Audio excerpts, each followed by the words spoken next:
ఈ వీడియోలో మనం భగవద్గీత అధ్యాయము 1 శ్లోకము 10ను పరిశీలిద్దాం. దుర్యోధనుడు తన గురువైన ద్రోణాచార్యునితో తన సైన్యబలాన్ని పాండవుల సైన్యబలాన్ని పోల్చి చూస్తున్నాడు. ఈ శ్లోకంలో ఒకే పదానికి 2 రకాల అర్థాలు చెబుతారు వ్యాఖ్యాతలు. ఇది దుర్యోధనుని మనసులోని గందరగోళాన్ని మనకు చూపిస్తుంది. మొదటి అర్థం ప్రకారం దుర్యోధనుడు గర్వంతో మాట్లాడుతున్నాడు.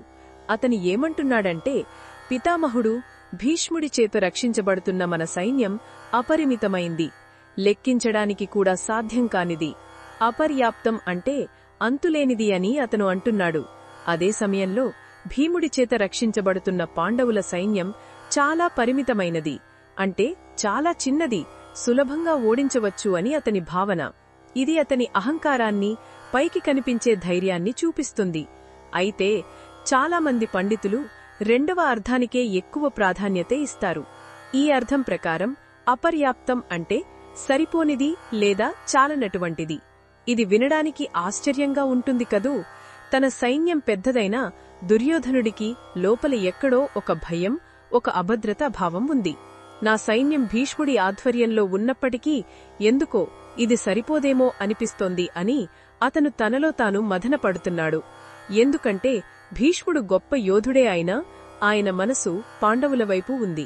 ఆయన కేవలం తన మాట కోసం, తన ప్రతిజ్ఞ కోసం మాత్రమే కౌరవుల పక్షాన పోరాడుతున్నాడు.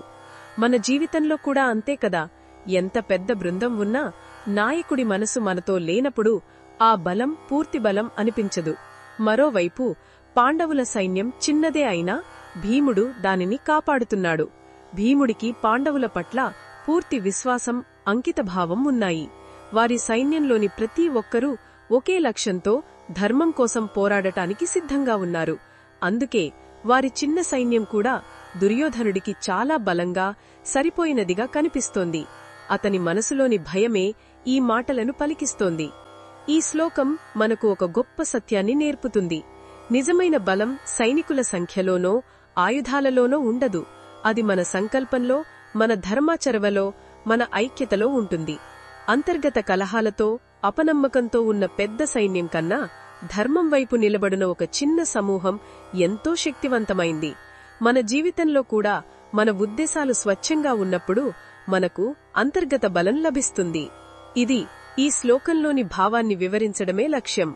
మరిన్ని భగవద్గీత శ్లోకాల అర్థాన్ని తెలుసుకోవాలంటే మా తదుపరి వీడియోలను తప్పకుండా చూడండి.